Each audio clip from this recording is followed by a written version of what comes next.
नमस्कार, मी संगीता किचन रेसिपीमध्ये मैत्रिणी तुमचं अगदी मनापासून व्हिडिओ स्वागत आहे. पहा, अगदी माझ्या छान छान व्हिडिओ पाहत जा आणि खात जा आणि करीतसुद्धा जा. आज बघा इथं अगदीच पावशेर असं मी तांदूळ घेतले आणि वल्ले ग्रीन पीस घेतलेले आहेत पहा, आणि एक बटाटा फ्लावर घेतली, एक टॅमॅटो बी चिरून घेतला आहे बरं का मैत्रिणी. अजूनही काही साहित्य आहे. इथं कोथिंबीर घेतलेली आहे. चला आता मग लागूया पुढच्या तयारीला. गॅसवर मी कुकर ठेवला आहे बघा. अगदी म्हणतात ना, दुपारच्या पारी झटपट असा मस्तपैकी पुलाव भात आपल्याला करायचा आहे आज. मग हा पुलाव भात पहा बरं कसा होतो. अगदी इंद्रायणीच्या तांदळाचा करायचा आहे बरं का, दुसरा कोणत्याच नाही. आणि इंद्रायणीच्या तांदळाला अगदीच अप्रतिम वास आणि चव असते. आता मी इथे एक कांदा अगदी उभा कट करून पातळ असा टाकलेला आहे. त्याच्यानंतर टाकणार आहे लसणाचा ठेचा. हा लसणाचा ठेचा खरंच खूप अप्रतिम असतो. इथं टाकल्या 2 मिरच्या उभ्या चिरून. लसणाच्या ठेच्याने काय होतं, अगदी चवही एकदम वेगळी लागते आणि पूर्ण ठेचलेला लसूण त्याच्यात अगदी अप्रतिम अशी चव लागते बघा. आता इथं पूर्ण एक टॅमॅटो मी टाकून घेत आहे, ते सुद्धा हलवून घेणार आहे. अगदी 2 तेजपत्ते बी टाकलेले, जिरी मोहरीची बी फोडणी दिलेली आहे मैत्रिणी, पाहू शकता तुम्ही. अगदी चांगल्या पद्धतीने मस्त असं हलवायचं आहे आपल्याला पहा. आणि मग टाकायचं आहे आपलं बटाटा आणि वाटाणा. हा बटाटा आणि वाटाणा मस्त असा टाकून दिला आहे, पाहू शकता.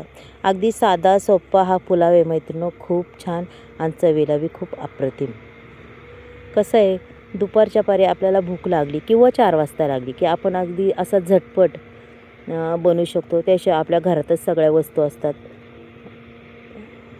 आणि समजा नसल्या तरी घरातल्या काही वस्तू घेऊन आपल्याला खूप छान पुलाव बनवता येतो. की असं नाही आता बाजारात जायचं आहे आणि पटकनी घेऊन यायचे.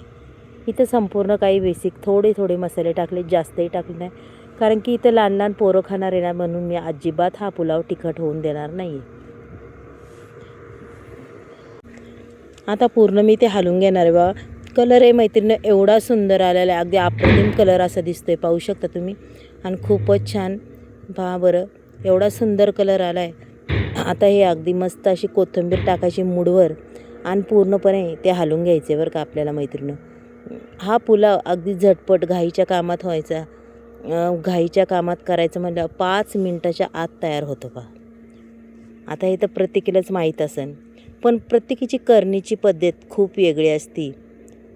प्रत्येकाची आवड निवड ही सुद्धा वेगळी असते.